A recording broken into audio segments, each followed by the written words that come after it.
Hello everyone, my name is Jackie Jones and I'm going to be teaching the Family Law module of Litigation and Estate Practice. I have broken the lectures in smaller modules so that that's of ease for you in your learning, and this module lecture, slide and recording is going to deal with assessment and a divorce application. So with regard to family law, welcome. Some of you may have done the family law elective, others may be new to this area of law. I'm a family law accredited specialist and have been since 1993. I continue to practice as a family lawyer, but since joining UTS in 2011, I made the decision to only be involved in a dispute resolution process called collaborative practice. I'm on the board of Collaborative Professionals New South Wales Inc. and I'm very passionate about this as a dispute resolution process to assist families going through a very challenging time. So with this family law module, it's an introduction to the practical application and how things work out there in the real life with separating families. There will be 2 weeks of activities in which you'll have lectures and also group work which will be done online.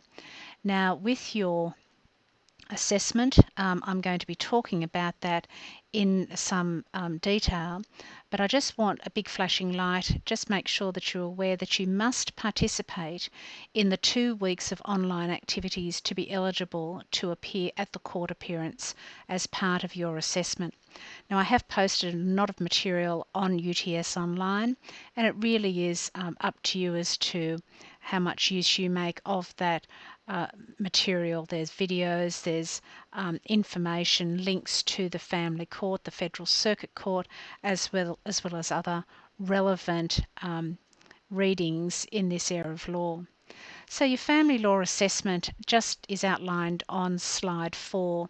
You are going to complete an application for interim relief. Now in the family law arena, that is called an application in a case. That means that proceedings have already commenced and all of a sudden there's something urgent or something of an interim nature that has arisen that needs to be determined by the court. Someone needs to file an application.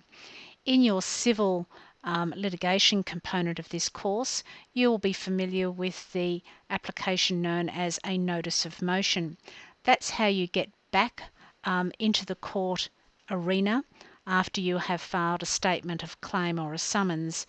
If you're in the Supreme Court, there's those 2 options. But a notice of motion and the accompanying affidavit is what you will have been used to in the civil litigation. In the family law, we've got a different name for it. So you're going to be drafting an application in a case seeking interim relief. Now, of course, that application will set out the orders that you are going to be wanting the court to make on behalf of your client. Of course, that application needs to be supported by evidence, and evidence is in the form of an affidavit by your client. Now, those documents are going to be due at 9 a.m. on the 16th of January 2016. You're going to appear before the court on a mention by consent on the 16th of January 2016. There's going to be a court timetable. It'll be prepared and posted online in the assessment section, so you'll be able to see your court time on that day. Now your court time are in 10-minute intervals, so you're not going to be there for a long period of time, and as I said, it is actually a mention by consent. No one else will be present in the courtroom except for yourself and the assessor.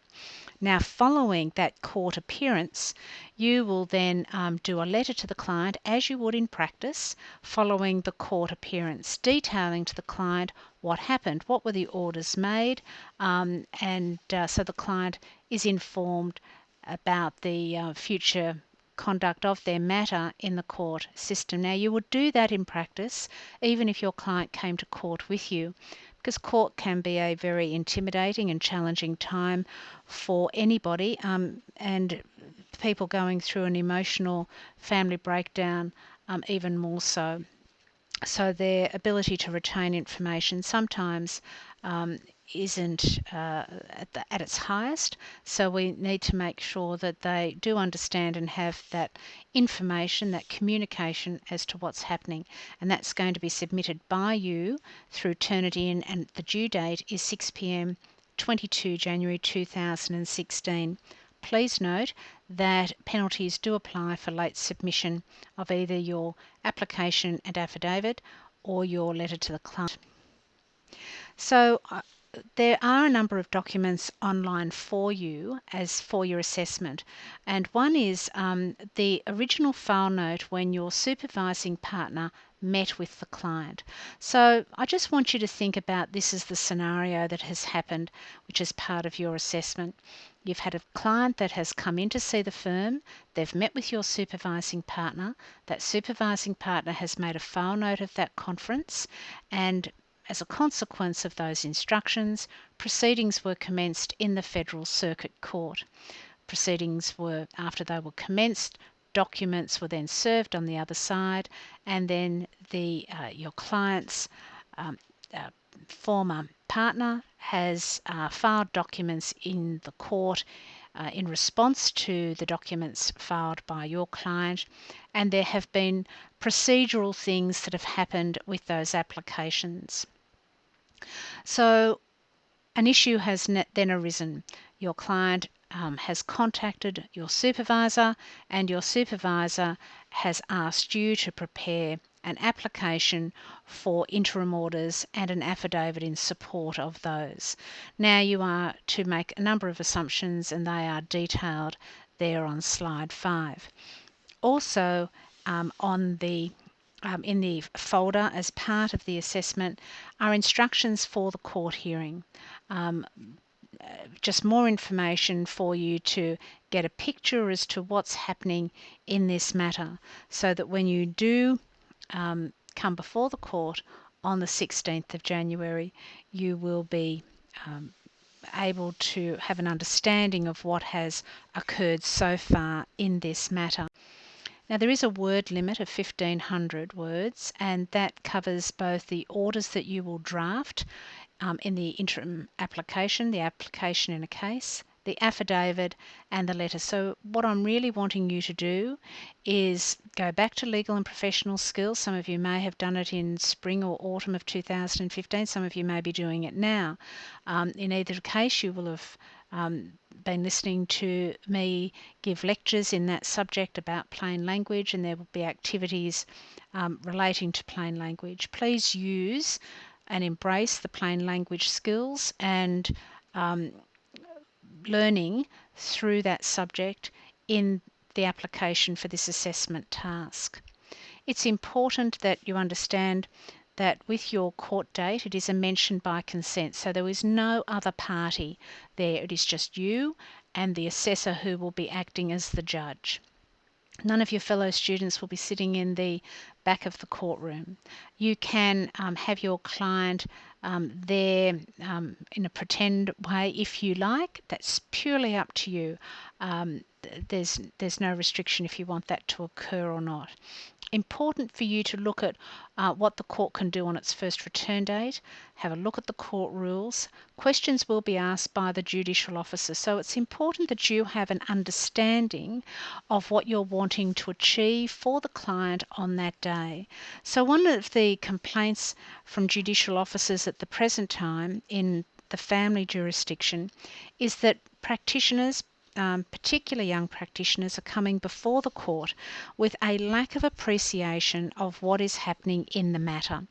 So the aim of this assessment task is to get you thinking and have an understanding of the preparation required before you go and appear in the court process. Even as an experienced practitioner, I would not go and do a mention in the court without preparing who am I acting for, why is the matter before the court, what has happened previously, what is relevant that I need to know and understand, because I will get asked questions.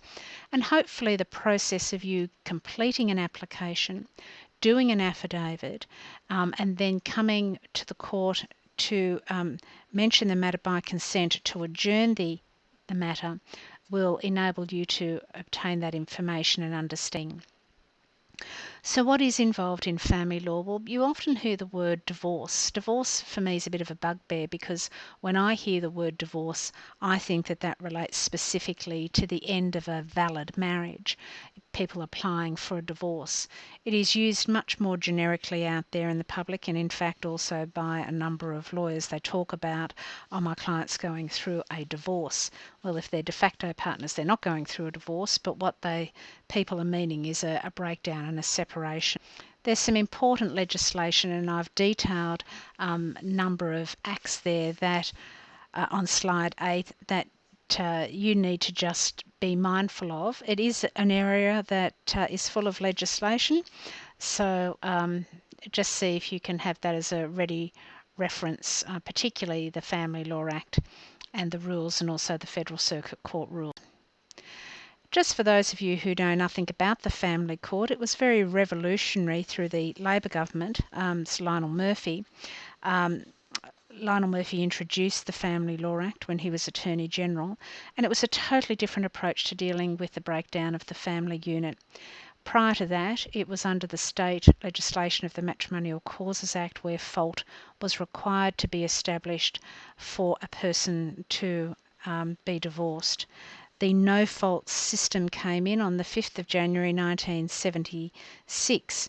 The first Chief Justice was Elizabeth Evatt, and there were only 4 other judges initially appointed, but of course more were as time went on. It was a small act in relative terms, only 55 pages, with little guidance to the judges appointed. So it was really very revolutionary and groundbreaking. It's an area that is complex. It's not dealing with people at the highest point of their life. It's emotionally charged and can be very challenging. I'm sure you'll be aware, and if not, there's some information there about attacks that were made on Parramatta judge. Judge Opis was killed in 1980, and the wife of Justice Watson was killed. Also, the House of Justice G was bombed. It was a terrible time. One of the solicitors who was acting for the wife in the matter that they thought the perpetrator was the husband is now in fact a judge of the Family Court. And if you go, there is a link on slide 10 about a man arrested over the 1980s attack. If you're interested, you might want to go to that article and have a look and see. It was really a very sad time in the Family Court arena. What you need to know are a number of things. Is first of all, what courts can make family court orders. Of course, remembering that family law is a Commonwealth-based piece of legislation. The power to deal with marriages is under the our Commonwealth our constitution, not our constitution, is under our Act that differentiates what the federal government has power to deal with, as well as what the states' rights they're left with the remainder, and you'll remember that from constitutional law days. Thankfully, the family arena now has jurisdiction over de facto relationships on certain eligibility being satisfied. This is a huge benefit because at one stage, as a family law practitioner, if a de facto couple had a breakdown in their relationship and there were children, there were proceedings that were running through the family court system relating to the parenting of the children. So that was down one aspect, and then their financial dealings by way of a property settlement was in the state system. And of course that just was additional cost to the parties, and you were running 2 processes in 2 different courts, just ludicrous. And it did actually continue for a number of years, and then finally common sense prevailed, and the Family Court now and the Federal Circuit Court now deal with de facto relationships, including same-sex, as long as there's the eligibility that has been satisfied. The court always needs to have jurisdiction to deal with matters, and that doesn't matter whether it's family court or the Supreme Court or the local court. Regardless, your first point of call must always be, does the court have the jurisdiction to deal with the application that I want to file and to make the orders that we're seeking? First point of call, and it's something that you need to consider. Just as a broad brush, whilst it's not exclusive, just for simplicity, I've broken down 3 main areas for you, and I'm going to address those by way of giving you a snapshot into family law. One is divorce and nullity. That relates to marriages. Of course, that won't apply at the present time to de facto partners. Then there's the parenting issues, and they're under Part 7 of the Family Law Act, and financial aspects are under Part 8. So if you are dealing with a parenting matter, you need to go to that part, and a financial matter, you need to go to that part. Divorce and nullity, what does that mean? Well, a nullity application is basically saying that the marriage isn't valid. They're not terribly common applications. In over 30 years, I've only done one. My client was married to a man.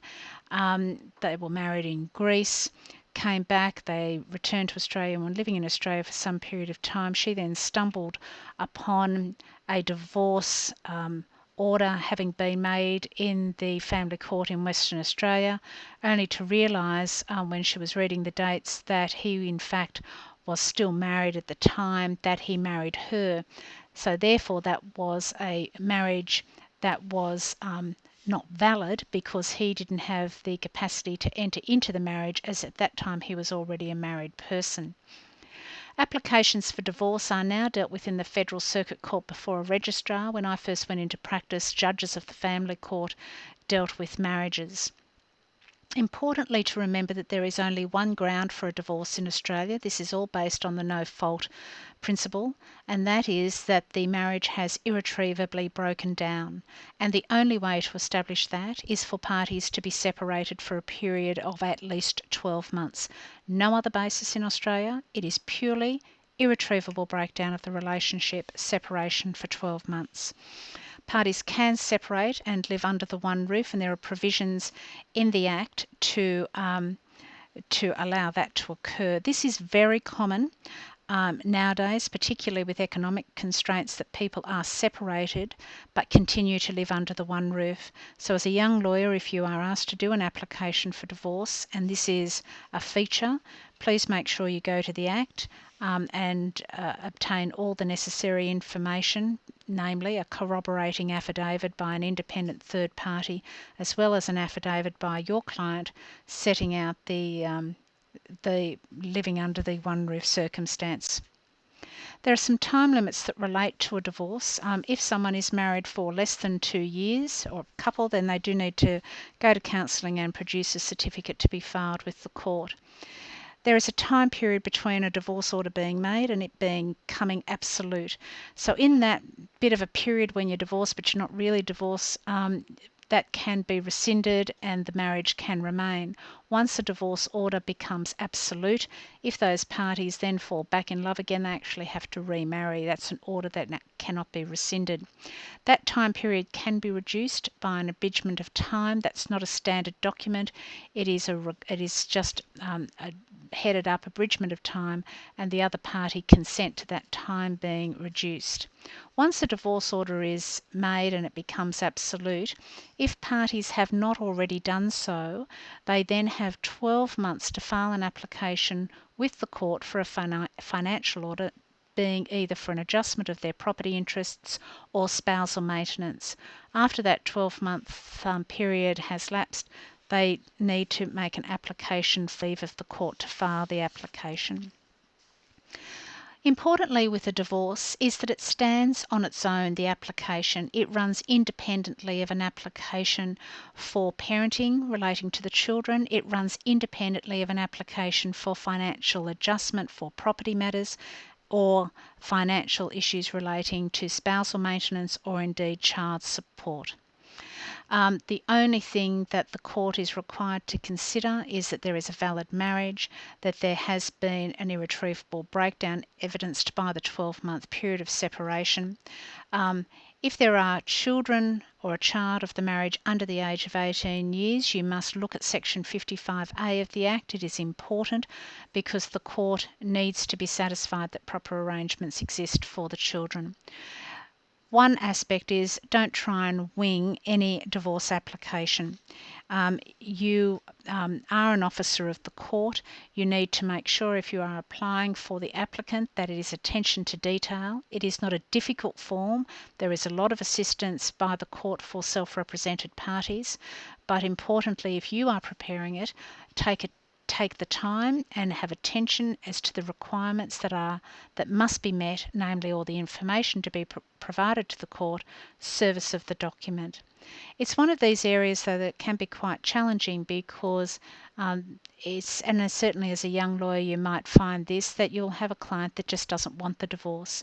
But this can be a unilateral action as long as there's been a 12-month period of separation, and there is nothing you can do to stop that happening if that requirement of 12 months has in fact occurred. There is a procedure on divorce, and I've just set those out on slide 16. Always read the application. Check about service. There should be an affidavit of service on the file. Importantly, the registrars require evidence as to citizenship papers or passport if someone has not been born here in Australia and doesn't have the domicile from that basis by way of birth. Announce your appearance, tell the court who you're acting for, and also advise the court if there are children of the marriage. So a divorce application process might be Registrar Mrs. Jones for the applicant wife in this application for divorce. I formally tender the marriage certificate and seek your leave to rely upon the affidavit verifying the application. There is one child of the marriage under the age of 18 years. The circumstances of Mary Lou are set out in the application, and those circumstances have not changed. I have filed with the court an application for service of the document. If I can assist you any further, Registrar, please let me know. Very short, very brief. If everything is attention to detail, then it is a relatively short process.